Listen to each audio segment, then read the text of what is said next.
शहाजहान बादशाहच्या 4 शहजाद्यांपैकी दुर्दैवाने दख्खनेत नेमका महाराष्ट्राच्या नशिबाला आला तो म्हणजे आलमगीर औरंगजेब.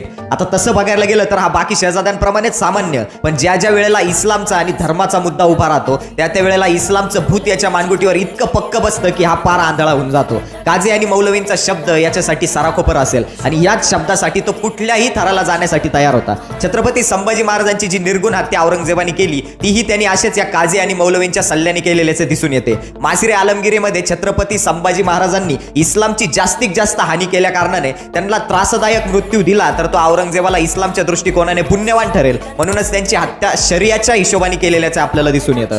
मोगल साम्राज्यात हिंदूंनी कुणी मेल्याचा शोक करायचा नाही, सण सोहळ्यांचे जल्लोष करायचे नाही, मुसलमानांप्रमाणे घोड्यावर बसायचं नाही, मुसलमान गुलाम ठेवायचं नाही, मुसलमाना समोरून गेल्यास वर नजर करून चालायचं नाही, खाली नजर करून जायचं, असे अगणित बंधन औरंगजेबाने हिंदूंवर लादलेले होते.